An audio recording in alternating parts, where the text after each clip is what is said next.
We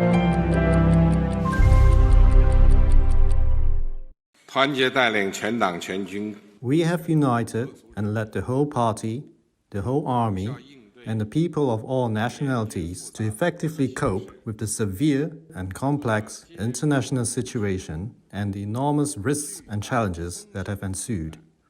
特别是面对突如其来的新冠肺炎疫情。 In the face of the sudden COVID-19 pandemic, we adhered to the principles of people first, life first, and also firmly adhered to the dynamic zero-COVID policy to carry out the fight against the pandemic, the People's War, the overall and the blocking war, to protect people's lives and physical health to the maximum, coordinating epidemic prevention and control, as well as economic and social development to achieve significant positive results.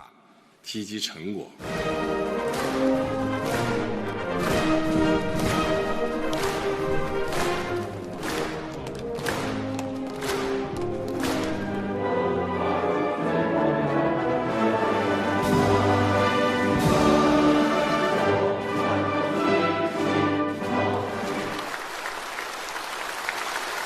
全面领导和党中央集中统一领导。 These are just a few of the thousands of migrants who are preparing for their first winter in New York City.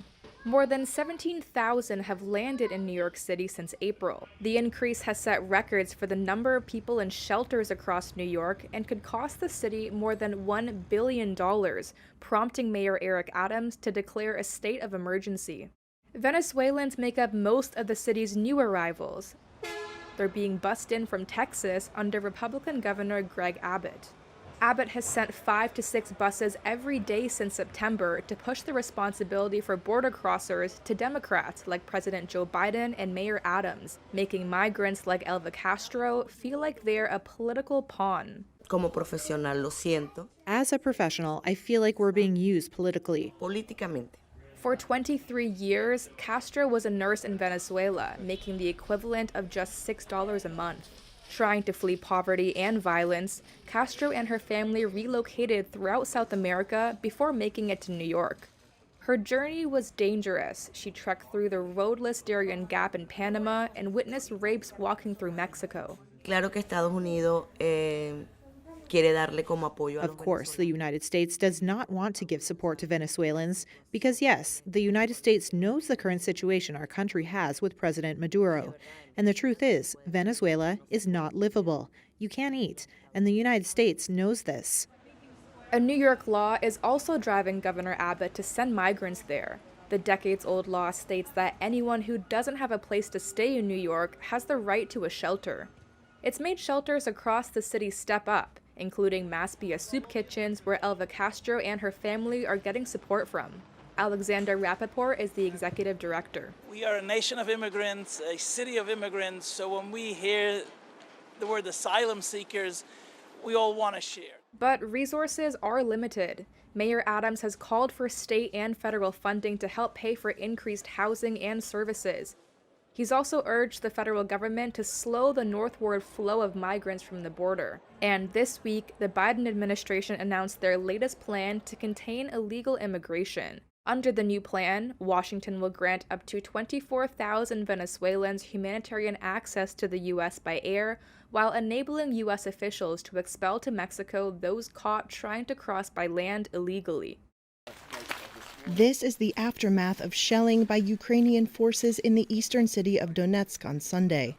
The main entry into this administrative building was hit and several vehicles damaged. That's according to the head of the Russian-backed administration of the city, Alexei Kulemzin, who added that administrative work hasn't been stopped or paralyzed. The city has been controlled by the Donetsk People's Republic since 2014. There was no immediate reaction from Ukraine to the attack. Meanwhile, in Russia's Belgorod region, some 50 miles north of Kharkiv, 2 gunmen shot 11 people dead at a military training ground Saturday. Russia's RIA news agency, citing the defense ministry, said the gunmen opened fire with small arms during a firearms training exercise, targeting personnel who had volunteered to fight in Ukraine. RIA said the gunmen, who it referred to as terrorists, were shot dead. Reuters was not immediately able to independently verify casualty numbers nor other details. Russia has opened a criminal investigation, authorities said Sunday. The incident comes days after Russian President Vladimir Putin said the country should be finished calling up reservists in 2 weeks, promising an end to the divisive mobilization. In Minsk on Sunday, the Belarusian Defense Ministry said just under 9,000 Russian troops would be stationed in the country as part of a regional grouping of forces to protect its borders. Fighting has been particularly intense over the weekend in the eastern provinces of Donetsk and Luhansk, and the strategically important Kherson province in the south. 3 of the 4 provinces Putin proclaimed as part of Russia last month. In the southern city of Mykolaiv, residents queued, as they do every day, to fill water bottles at a distribution point after supplies were severed by fighting early in the war. Enech Lushenko, a timekeeper at a factory, spoke to Reuters. They blew up a water pipeline in some village. Since then, the mayor can't re-establish water supply to our town because active fighting is going on there. Our people can't get there.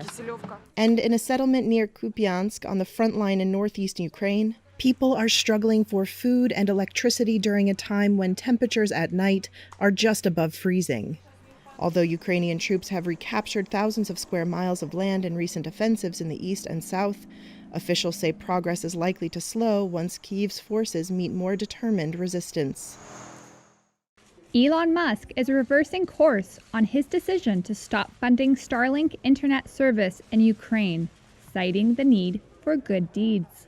The decision came a day after he said his rocket company, SpaceX, could no longer afford to pay for it. In a tweet on Saturday, he wrote, "Even though Starlink is still losing money, and other companies are getting billions of taxpayer dollars, we'll just keep funding the Ukrainian government for free." On Friday, the multi-billionaire and Tesla CEO said that SpaceX could not indefinitely fund Starlink in Ukraine.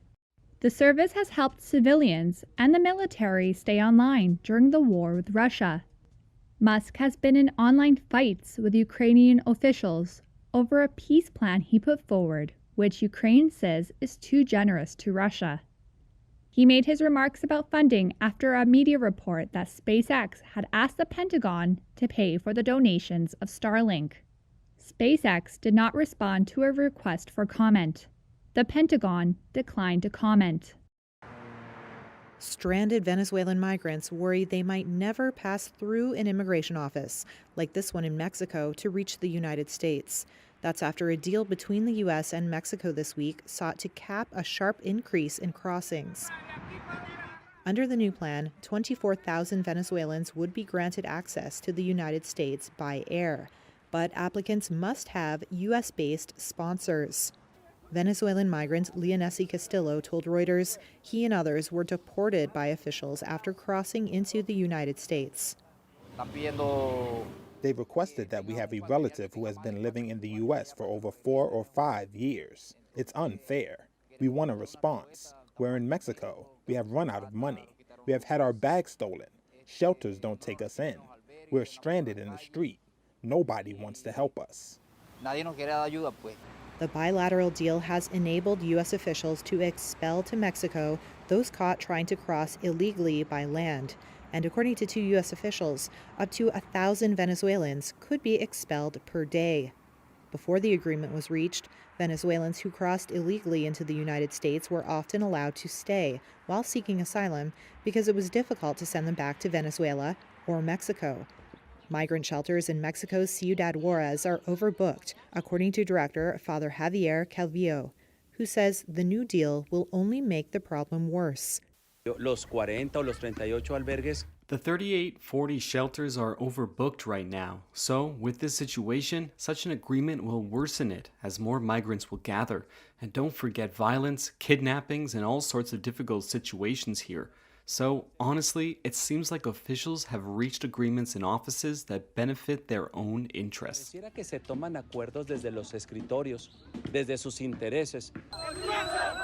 This year alone, tens of thousands of Venezuelans have left their troubled country for Mexico to get to the United States.